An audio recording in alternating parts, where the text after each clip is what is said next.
Business with a servant's heart. Welcome to the podcast. Inspiration, motivation takes. Listen to the podcast. We're all about to talk about life. Our guests will share their life story. We want you to success in life and business. We're ready and we will start shortly. We're gonna talk about life. We're going to speak on business. You're gonna shine bright. We are going to witness. Business with a servant's heart. With hosts Steve, Ramona, and Ernie. Inspiration, education talks. Listen to the podcast.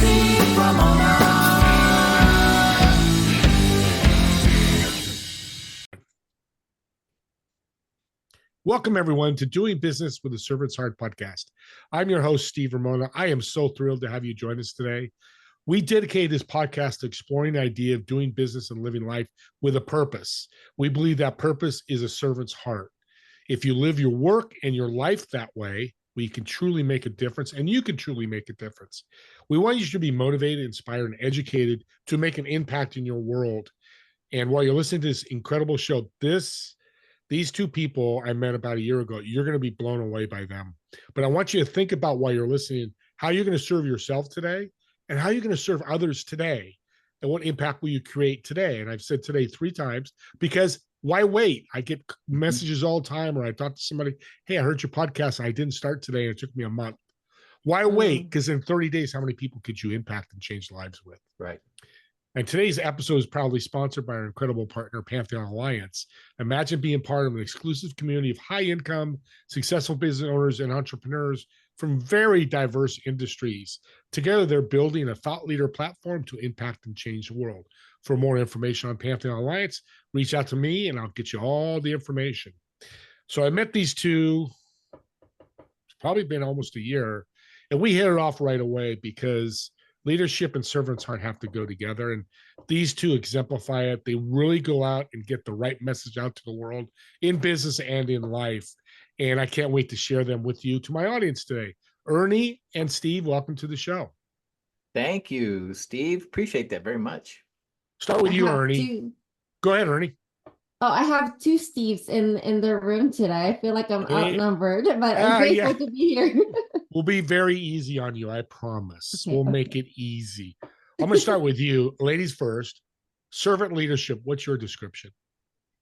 Servant leadership to me is basically being a source. Me alone is being a source of somebody's empowerment, being a source of somebody's upliftment, and being a source of somebody's skills, right? There's a lot of things that are going on in this world that sometimes we compete against each other, but in all reality, it's just achieving the things that we want to achieve in life, and at the same time, reaching that hand down and lifting somebody up. That's what servant leadership looks like to me. That's so well said.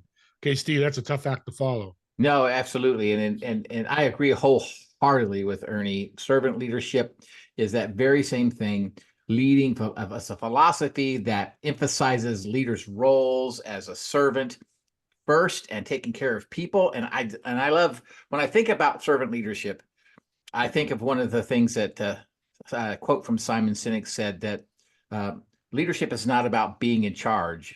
It's about taking care of people in your charge. And that's servant leadership. It serves you serve leadership. The principles are empathy, and there's listening, and there's stewardship, and there's commitment of growth and building community. To me, that's what servant leadership is all about, is taking that people, adding value to someone else. And that's what Ernie and I do with the Leader's Edge. Yeah. What does a bad leader look like? Ooh.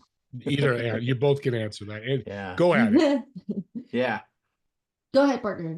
Well, I mean, I've worked with some bad leaders. I mean, bad leaders don't listen very well. They typically are leaders that want to lead with a more dominant perspective. If they're right and no one else is right, they're always right, and you got to do it their way. And there's no collaboration. It's pretty much, you know, you're their way or the highway kind of thing. and they're tough people to work. I've worked for those kind of people, and they're tough people to work for. And it doesn't make for a happy environment. It destroys the culture, in my opinion. And it is very, very difficult area to work with as far as your, do you trust? Because, Steve, Ernie and I have preached this and talked about this, but your people only really want to know three things. Do you care about me? Can you help me? And can I trust you? Yeah. And I tell you, I don't know how Ernie feels, but bad leaders don't have that, and people don't trust them. I want to delve before I get to you, Ernie. You said listen. Yeah. That's a component, a tool for a good leader. Delve into that a little bit. Well, it's actively listening, right? It's listening to team members to understand their perspectives, right? And their particular needs. That's what the care part is all about in that statement I just made. Do you care about me? If I have to tell you something personal, if I have something going on at home, do you care that something's going on at home? Can you help me if I need a schedule change, or if I have to miss work a specific day or a particular day? And can I trust you to keep that to yourself? And that listening to that and actively listening to those issues with people and being able to help them, it makes all the difference in the world. That's serving them. That's giving to them. That's what they need. A lot of companies now lead by metrics, and I just can't hardly take it. I can't stomach it. I really can't stomach it. And it's tough for me, and I'll probably get in trouble for this somewhere down the line. But and Ernie and I've talked about this a lot, but leading by metrics and trying to hit all those metrics just destroys culture. It just really does. Yeah. It becomes a scoreboard. How about you, Ernie? What's a bad leader look like to you? It's very similar to what Steve said, actually. I was going to mention the metrics piece of it, because at the end of the day, we do understand that it's a business that we have to run, right? When you're a business owner, it's always a business that you have to run. And when you see numbers going down, it's really, there's this uncertainty that we feel. And what happens is that reflects to our team. When we lead in that note, the team feels it and they don't feel empowered, just like what I said earlier, uplifting and empowered. When they feel pressured, and the communication that goes to them is, my effort was not good enough, right? So that to me is a bad leader. And again, emphasizing on listening. When there's projects, when there's implementations that needs to take place, a lot of times a leader feels compelled to, it is my idea and I have to implement it. One of the things that I have learned during my journey is, when I ask a coworker, what do you think about this? Right? What is your thought about that? They feel like you care about what they have to say. You care about what their thought process is. You care of their skills and knowledge, because in all reality, yes, we lead, but they are the ones doing the work. Yeah. It's very true. So, Ernie, I'm going to stay with you. Habits are so important for leaders. I know that's a big part of what you do. And audience example is, I just met a gentleman last week, the manufacturing director at CVS. He would go through the manufacturing plant every day and check on everybody. That was his habit. A leader, just like what you guys are saying. What are some of the habits you guys teach and are important to be a leader? Definitely. I don't remember who said this quote, but the individual said, when you walk in your team, when you walk in the environment where your team is, walk slowly. Right? Let your presence be known. And it's one of the things that I incorporated in my leadership. Every morning, the moment I walk in, the first thing that I would say is good morning. And I would make sure that I would walk where everyone is and say that good morning. That alone helps them realize that I'm thinking about them. Now, mind you, as your company grows, obviously this is not going to be possible, but just make an effort to recognize them, even though it's little things. And partner Steve actually did something. It's like a 5-minute check-in. 2-minute check-in. And partner, feel free to share what your tell us about that. 2-minute check-in's not original. I learned it from Simon Sinek. And basically, I have a team of people, like I'll have a team of 5 that'll sit in and we'll do a meeting. The first thing I ask them is, okay, guys, 2-minute check-in. Give me 2 words, exactly what you're feeling right now. And I'll get words like, oh, I'm overwhelmed. I'm tired. I'm struggling. I don't, it's the words that make them feel what they're feeling. It's describing their feelings in the particular jobs that they're doing or the work that they're doing. And if they want to share why, I let them share why. If they don't, I don't force it out of them. But I think Ernie was pretty spot on some things. But I think one of the things that I think is a habit that we as leaders need to learn to lead by, especially servant leaders, we need to learn to lead by empathy. Empathy is huge. And empathy is the understanding and relate to feelings and perspectives of others. If you don't relate to them, if you can't find common ground with them, and as far as people that you're leading, you lose them. Yeah. If it's all about, if it's all about numbers, if it's all about, getting the workload done, if it's all about, tackling this or tackling that, and everybody's got to be on spot, they're not machines, they're human beings. And servant leaders see that, and we lead by empathy. Now, I'm not saying you shouldn't hold people accountable, because that's another part about servant leadership is accountability. Accountability is huge. It is huge. You have to hold people accountable because you have to care about them enough, Steve, to be able to let them feel a hard message, because they've got to know that. That's something they have to really realize. And so if you don't do that, you enable them. Yeah. You have to bring that to their attention. If you care about them enough, as an empathetic servant leader, you will do that. Yeah, you guys are nailing it, because I watch restaurant shows and there's bar shows out there, and the first one that comes to my head is the people are upstairs all day, the owners, and he went to the employees and go, when do you see yours? We never see the owners. Yeah. And the business is failing. Steve, that's so well said. That 2-minute tip. Hey, audience, that's a great tip. Yes. So on the empathy side, can we be too empathetic and bring too much love into business? That's a good question. Oh, actually, if I could answer that, Steve touched it earlier. Yes, we can have empathy. And there's another habit that I wanted to share. Yes, we can have empathy, but we have to love them enough to see them suffer when their relationship is not working, when they are not fulfilling the roles that they're supposed to do, despite all the efforts, all of the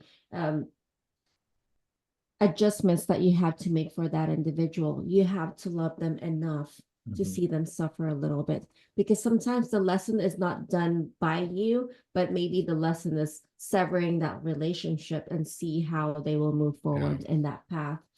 If I can share the other habit, Steve. Yes. And this is hard for leaders, and this is hard as a human being, actually. Seeing an individual as a 10. Right. So when you see an individual who is not performing, all you want to do is fix that individual, right? It's a common habit that human beings do, and leaders do that too. We just want them to improve. We just want them to do this. We just want them to do that. But when you see them to their full potential as a 10, a lot of times they don't see it for themselves. They needed that somebody to confirm that they have what it takes to do the things that they needed to do. Sometimes they just need that little push and inspiration from you, right? And if they see it from the leader, it inspires them and motivates them to do above and beyond what they're already doing. So that's another habit. I love that, Ernie. Really do love that, because here's the, let me just touch real quick on that. Why would you ever expect a person to rise to the 10 of level that you want in their performance if you don't see it in them? Why? That's crazy. You have to see that in them, and they'll rise to the occasion every single time. And Steve, if you don't see that in them and they're not a fit, what does a servant leader do? That's a good question as well. For me, if I see them not as a fit, I spend time I'll take a person one-on-one and I'll put them under my wing and I'll share with them what areas are you struggling in. And I care about them enough to watch them struggle.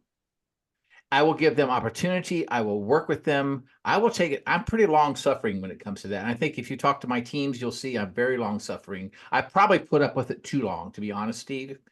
But I want to see a person succeed so badly. And if they'll just work on themselves, if they'll be intentional about it, and they'll follow the leadership, the guidance that I'm giving them, they can be successful. Now, they may not be overnight success, but it's about growth. It's not about just from point A to point B, just like that. It's about growth, and it takes time. And we sometimes, as employers and as leaders, we don't want to take the time to watch them grow. We want to you need to be here right now. Why would I expect that? I mean, that's crazy to me. That this doesn't make sense. Why would I expect a person to be a fantastic leader and not let them grow through it? Love it. How about you, Ernie? I'm like mesmerized with what he's saying. I definitely agree. Another thing I would say would be expectations. Yes, when we hire members, right, our employees, it's that expectation that they will be great at what they do. But as John Maxwell said, leadership is influence, nothing more, nothing less. When an individual, an employee is failing, the leader is failing that employee too, right? We are not influencing them enough. We are not creating the culture that they need in order for them to grow, in order for them to be successful. So I think realizing that it is our influence that actually drives the culture of the company is very, very, very important. Yeah, that's very, very good. That's beautiful. So the thing that's not talked about a lot, we talked about a little bit, if you remember back in our first conversation, is business and life, you need to be a leader in both. So one thing you guys do, and great leadership coaches like you do, is that's part of life.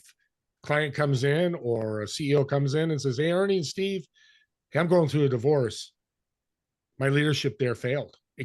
Now, it failed, it didn't work. It probably failed the wrong word. How do you guys work with your clients and bring in the personal with the professional? This is a technique that Steve and I does, and we can apply it to our relationship together. We are business partners. We are both leaders in our own right. And the relationship that we have is, if he's at his 20, I got his 80. Yeah. So it's the same scenario, right? Yes, there will be times in your relationship, business or personal, that you have to take the reins and carry that weight for someone else. And there will be a scenario where it's vice versa. In leadership, it's the same thing. That's why you became the leader within that organization, because you know you can handle it yourself, and you're able to carry that weight for your team, so that when it's needed, they will go above and beyond for you. So it's that taking that 20% of theirs and then you carrying the 80%. And I think that's how relationships should work. And it's worked for Steve and I for the longest. Yeah, and let me just recap a little bit on that. And Ernie, that is so true. And I'll be kind of vulnerable with this. There are times Ernie and I work really hard. I'll just be honest. We work really hard, and we really, really work hard for the show. And there are times when I'm not at my 100%. I'm 40%. Ernie has got my 60. And when she's at 40, I got her 60. But what if Ernie's at 40 and I'm at 40? What do you do then? Ernie, what do we do? We run. Just kidding. No, we don't run. I was thinking that, but I'm glad you don't do that. That's when we sit down and communicate. That's right. That's when we sit down and communicate. That's when we talk. Yes. Expectations again, and saying, well, you didn't do this. You didn't do that. It's sitting down and saying, hey, this is where I am, and this is how we're going to plan this, right? It's sitting down and communicating.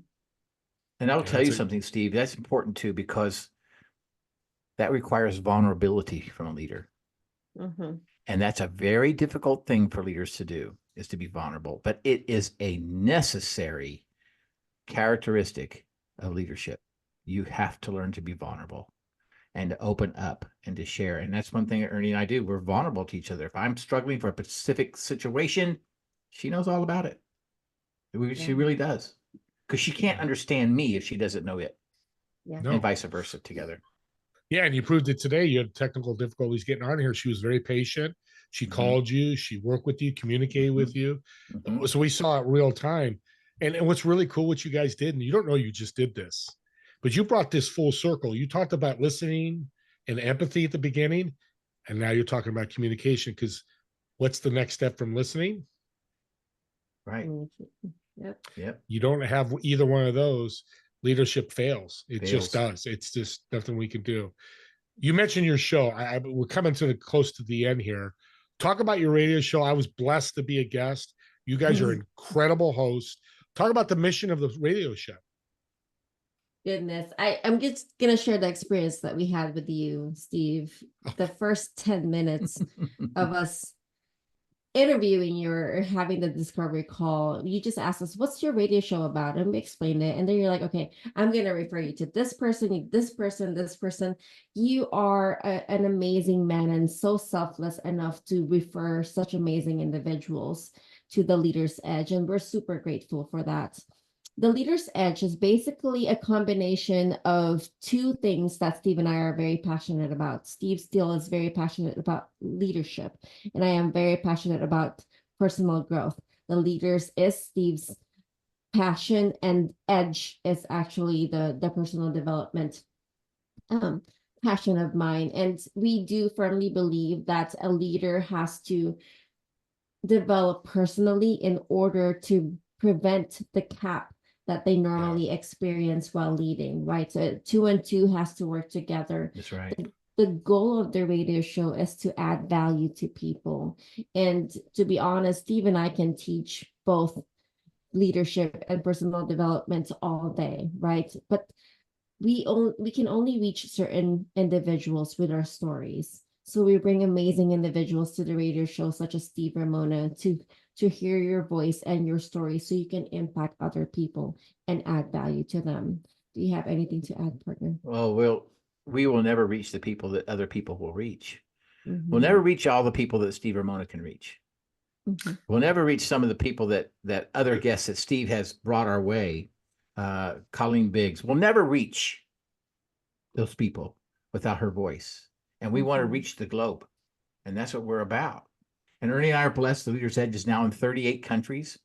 And we're broadcasting to 38 countries. And God has just really, really blessed us in that and has given us a tremendous amount of victory in our success. But it wouldn't happen without people like Steve Ramona. Yep. Well, I appreciate both of you. That means a lot. And Colleen is going to be a friend of mine. Will be on your show next week. How can people have access to the show? Definitely. So it's voiceamerica.com, and the name of the radio show is The Leader's Edge.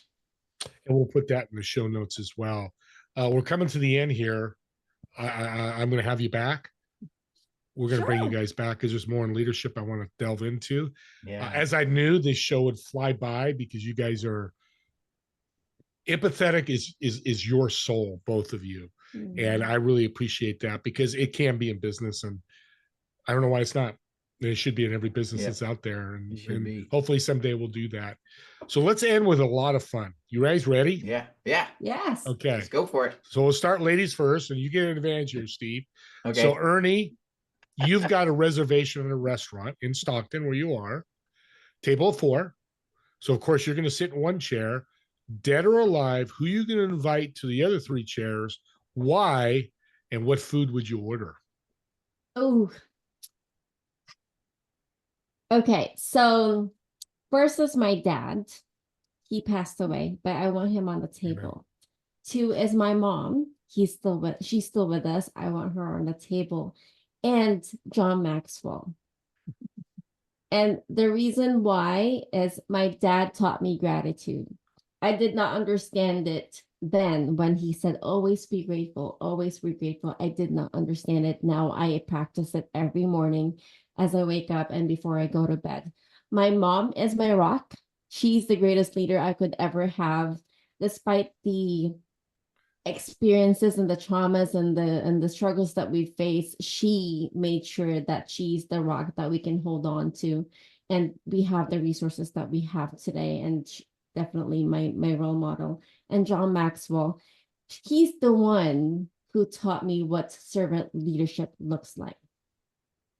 And with him, I view every person differently today, especially being a part of an organization who has 53,000 registered speakers, coach, trainers, facilitators, like making that movement possible. And I have this greatest dream for my country.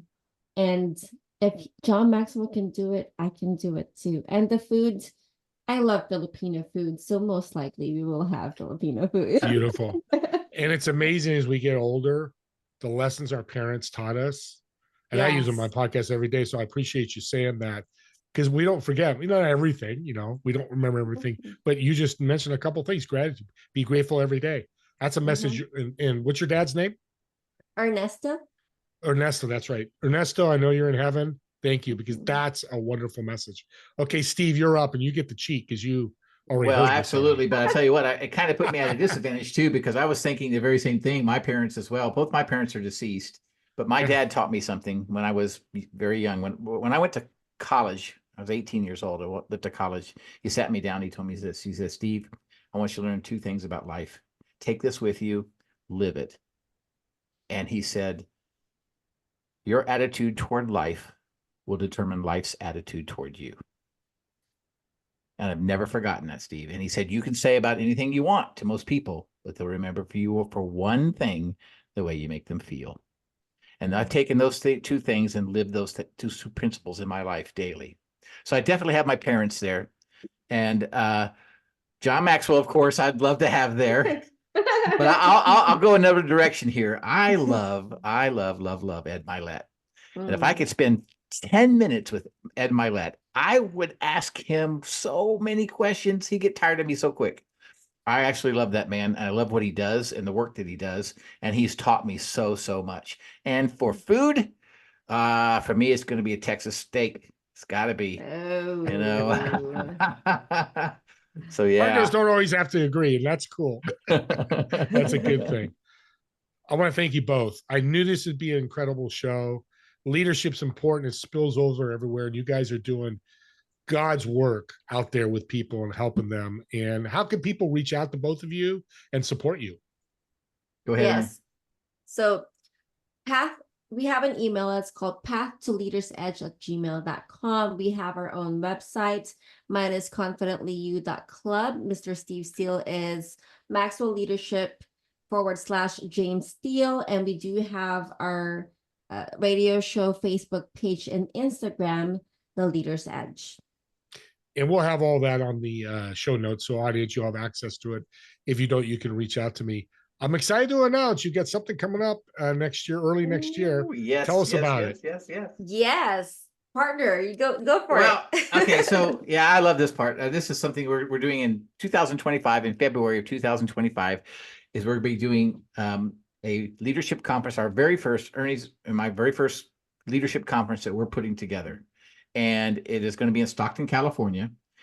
And we're going to be using a lot of content that comes from I guess a program called Live to Lead. And that's what we're going to call it. We're going to call it Live to Lead. Leader's Edge is going to be sponsoring it. We have several other sponsors that are going to be sponsoring it. And Ernie, dun. Tell us. We are happy to announce that Mr. Steve Ramona is one of the speakers on that conference for sure. Blessed. I'm totally blessed. I'm excited. And yeah, if anybody can get out to, it's Northern California, the Bay Area, come on out. This is these two, we're going to put on a great event for you. I'll reach out to them. And do me a favor, audience, subscribe to the YouTube channel, but not for the reason you think. This is a show full of education. You listen to the grateful part that Ernie talked about, or Steve's comment about what his dad said.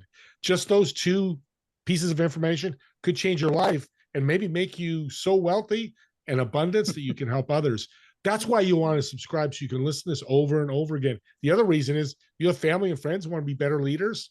Hello, got two of the best leadership coaches here that can really help you, and you can learn from just this podcast. On a side note, they're coming back for part 2. I'm not going to tell you when, but we're having both of them back. The other thing is, comment on the YouTube channel. If it's information for Steve or Ernie, hey, I'll get it to them. Don't worry about that. If you want to critique the podcast, please do that as well, because me, Ernie, and Steve, the show's about you guys. That's right. We want it right for you. And if it is right for the audience, then we've done our job. I know they've done some great things today.